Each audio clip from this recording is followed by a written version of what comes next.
여러분들 무인기 어떻게 생각하십니까? 지금 북한에 내려갔다는 무인기.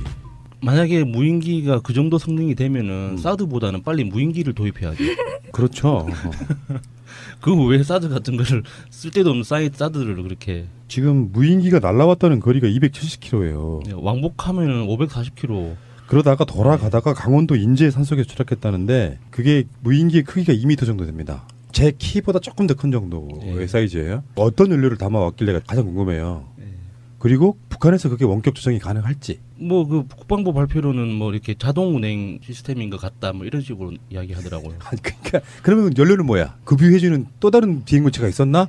저도 글쎄요. 그 연료 부분이 제일 궁금한데 왜냐하면 드론 좀 갖고 놀아본 사람으로서 이 정도를 날 수 있다면요 정말 획기적인 배터리거든요. 보통 드론들이요 이제 초보용들이 보통 배터리 10분 이상 가기 힘들어요. 근데 이게 이번에 그 발견된 거는 그 엔진형. 그렇다 치더라도 그 정도 거리를 날아오려면 자동차가 급유를 해가지고 부산까지 간다, 뭐 대구까지 간다. 근데 그보다 더 긴 거리잖아요. 돌아가려고 했다면 굉장히 많은 기름이 거기에 들어가야 되거든요. 그러니까 기름만큼 또 무거워지고. 맞아요. 근데 문제는 지금 현재 정권만 바뀌었지 국방부 장관을 비롯한 굉장히 많은 주요 요직에 있는 사람들은 그대로인 상태거든요. 여러분들은 뭐 그거 보고 어떻게 보셨어요? 지금 언론들이 호들갑을 떨고 있는데 마침 딱 시점이 사드 배치 관련한 저는 부분이라. 보셨습니다. 그러니까 이걸 이 정부가 조작하고 있는 게 아니에요. 굳이 조작을 누군가 하고 있다면 기득권들이 사드 배치에 대한 압박 용도로 쓰고자 할 시점이다라는 거죠. 무인기 대회에서 제가 그 날아다니는 걸 굉장히 좋아하잖아요. 그래서 무인기 대회에서 아버지가 이제 비행사셨고 그냥 좀 봤는데 그 정도 시간을 하려면은 아까 야수님이 말씀하셨듯이 그 무게를 감당을 하려면 무인기 자체가 커져야 되고 커지는 만큼 또 그 연료를 감당을 해야 돼서 또 무거워져야 되고 또 엔진도 커져야 되고. 맞습니다. 점점. 그런데 얘가 일단 커져야 돼요. 그런데 2m 정도 되면은 날개 폭이 한 2m 72에 크기 길이가 한 1.72, 채공 시간이 한 2시간 정도밖에 안 되고요. 최대 속도가 75km로 되면은 정도로 그렇게 오랫동안 운항을 할 수 있을지가 정말 얘가 그 정도 표준인 거잖아요. 그리고 얘가 날아오는 동안에 어떻게 우리나라 군인들은 한 명도 이거를 발견하지 않고 격추시키지도 않고 굉장히 조용했나 보죠. 속도가 75면 그렇게 빠르지도 않고 크기가 2m 이상이면 작은 것도 아니고 얘가 그렇게 높이 뜨지도 않을 거란 말이에요. 그리고 예를 들어서 뭐 성주에서 무인기가 이렇게 떴다라든지 뭐 하면은 그걸 바로 쏴내리는 그 구역인데 지금 그러고 있는 상태인데 지금 성주에서요 그 촬영용 그러니까 보도용으로 드론을 띄웠다가 그 드론을 맞추려고 청송까지 났던 게 바로 성주의 현재 모습이에요. 네. 그런데 지금 같은 시간대 안에 타임프레임 안에 얘가 와서 거기에 나온 사진이 한 400 몇 장 중에 사드를 찍은 게 한 10몇 장밖에는 안 된다고는 하지만 찍는 시간이나 뭐 얘가 얘네 드론인지 무슨 그 촬영용 드론인지 알게 뭐야. 하나는 쏴내리고 하나는 그냥 몰랐다는 것 자체도 조금 이상하지 않아요? 그러니까 사드가 생긴 거나 스펙이나 이런 재원들은 다 검색하면 다 나오잖아요. 그렇죠. 굳이 왜 이렇게 힘들여서 맞습니다. 사진을 찍어야 하는지. 자기네들이 내놓은 보도만 해도 충분한 정보는 받고도 남는데 그리고 뭐 스펙 자체는 로키마튼 사이트 들어가면 다 있거든요. 그러니까 뭐 천안함 때 인간어뢰 뭐 이런 이론하고 비슷한 것 같아요. 그러니까 이전에 무인기 사건은 뭐였냐면 서울 상공을 찍는 거였는데 구글 맵으로 보면 훨씬 더 잘 볼 수 있는 거를 굳이 찍을 이유가 없다는 거였잖아요. 화질 자체도 비교를 한 거를 봤는데요.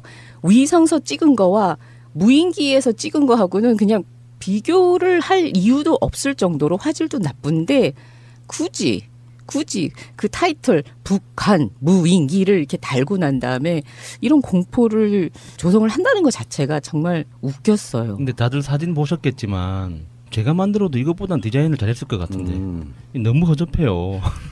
좀 부끄러워 좀 보고 있으면 좀. 이건 정말 우리 그 옛날에 키트가 있었어요. 우리 아빠하고 저하고 거진 1년 동안에 얘를 갈고 닦고 막 해가지고 만드는 그 리모트 컨트롤러 한 드론이 아니고 리모트 컨트롤러 하는 비행기 있잖아요. 걔보다도 더 후지더라고요.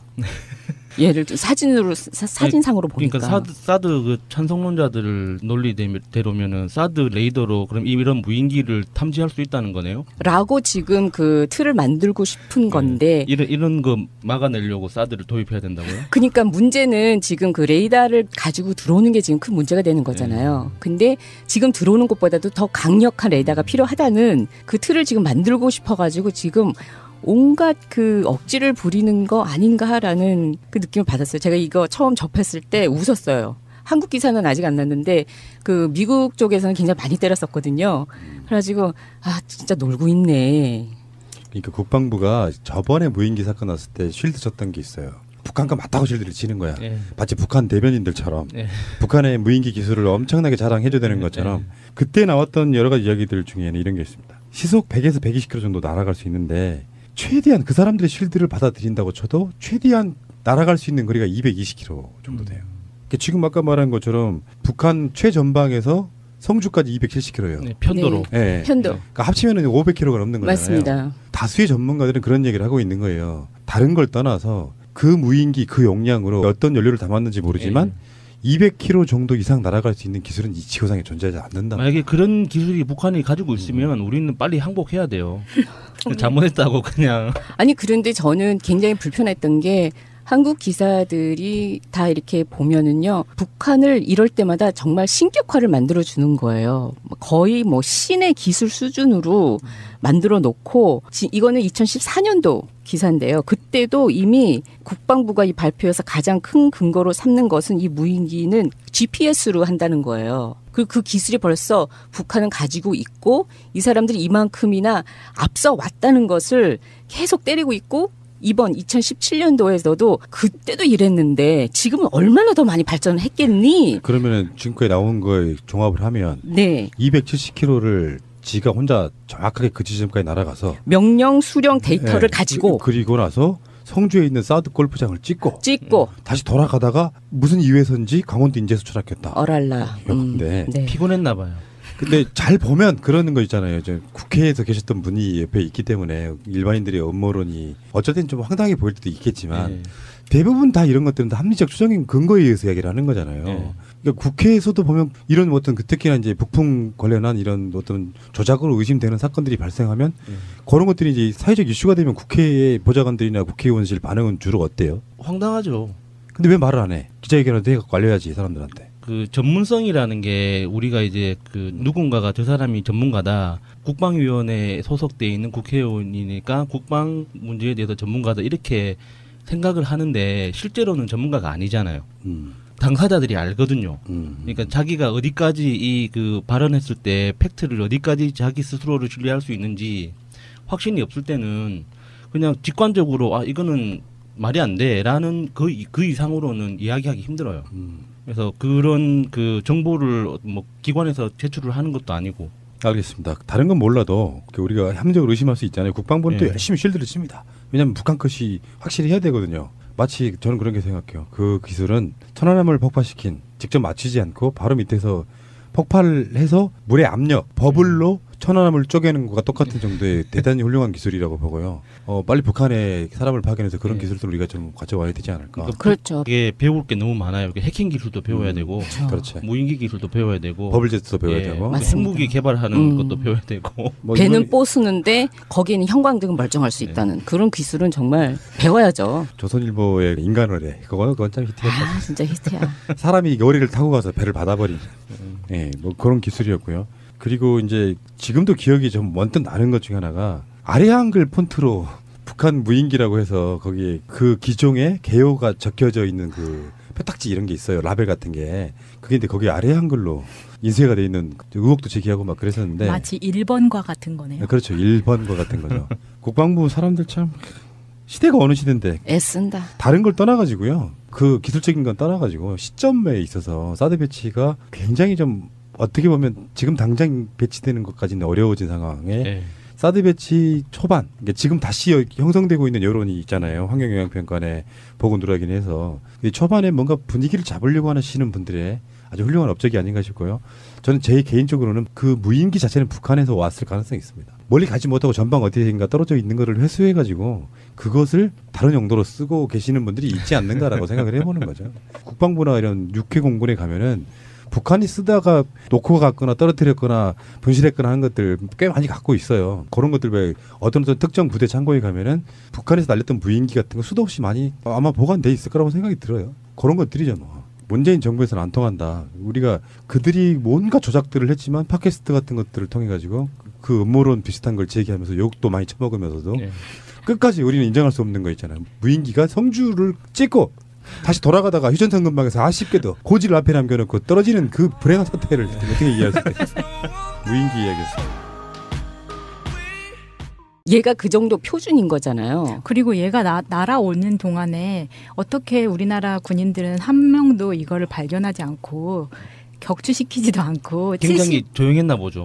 속도가 75면 그렇게 빠르지도 않고 크기가 2m 이상이면 작은 것도 아니고 얘가 그렇게 높이 뜨지도 않을 거란 말이에요. 그리고 예를 들어서 뭐 성주에서 무인기가 이렇게 떴다라든지 뭐 하면은 그걸 바로 쏴내리는 그 구역인데 지금 그러고 있는 상태인데 지금 성주에서요 그 촬영용 그러니까 보도용으로 드론을 띄웠다가 그 드론을 맞추려고 청송까지 났던 게 바로 성주의 현재 또 시간을 하려면은 아까 야수님이 말씀하셨듯이 그 무게를 감당을 하려면 무인기 자체가 커져야 되고 커지는 만큼 또 그 연료를 감당을 해야 돼서 또 무거워져야 되고 또 엔진도 커져야 되고 맞습니다. 점점 그런데 얘가 일단 커져야 돼요. 그런데 2m 정도 되면은 날개 폭이 한 2m 72에 크기 길이가 한 1.72, 채공 시간이 한 2시간 정도밖에 안 되고요. 최대 속도가 75km로 되면은 정도로 그렇게 오랫동안 운항을 할 수 있을지가 정말. 근데 문제는 지금 현재 정권만 바뀌었지 국방부 장관을 비롯한 굉장히 많은 주요 요직에 있는 사람들은 그대로인 상태거든요. 여러분들은 뭐 그거 보고 어떻게 보셨어요? 지금 언론들이 호들갑을 떨고 있는데 마침 딱 시점이 사드 배치 관련한 저는 부분이라. 보셨습니다. 그러니까 이걸 이 정부가 조작하고 있는 게 아니에요. 굳이 조작을 누군가 하고 있다면 기득권들이 사드 배치에 대한 압박 용도로 쓰고자 할 시점이다라는 거죠. 무인기 대회에서 제가 그 날아다니는 걸 굉장히 좋아하잖아요. 그래서 무인기 대회에서 아버지가 이제 비행사셨고 그냥 좀 봤는데 그 정도 뭐 이렇게 자동 운행 시스템인 것 같다 뭐 이런 식으로 이야기하더라고요. 그러니까 그러면 연료는 뭐야? 급유해주는 또 다른 비행물체가 있었나? 저도 그 글쎄요. 연료 부분이 제일 궁금한데 왜냐하면 드론 좀 갖고 놀아본 사람으로서 이 정도를 날 수 있다면요 정말 획기적인 배터리거든요. 보통 드론들이요 이제 초보용들이 보통 배터리 10분 이상 가기 힘들어요. 근데 이게 이번에 그 발견된 거는 그 엔진형. 그렇다 치더라도 그 정도 거리를 날아오려면 예. 자동차가 급유를 해가지고 부산까지 간다, 뭐 대구까지 간다. 근데 그보다 더 긴 거리잖아요. 돌아가려고 했다면 굉장히 많은 기름이 거기에 들어가야 되거든요. 그러니까 기름만큼 또 무거워지고. 맞아요. 여러분들 무인기 어떻게 생각하십니까? 지금 북한에 내려갔다는 무인기. 만약에 무인기가 그 정도 성능이 되면은 사드보다는 빨리 무인기를 도입해야죠. 그렇죠. 그 왜 사드 같은 거를 쓸데도 없는 사드를 그렇게 지금 무인기가 날아왔다는 거리가 270km예요. 왕복하면은 540km. 그러다가 돌아가다가 강원도 인제 산속에 추락했다는데 그게 무인기의 크기가 2m 정도 됩니다. 제 키보다 조금 더 큰 정도의 사이즈예요. 어떤 연료를 담아왔길래 가장 궁금해요. 그리고 북한에서 그게 원격 조정이 가능할지. 뭐 그 국방부 발표로는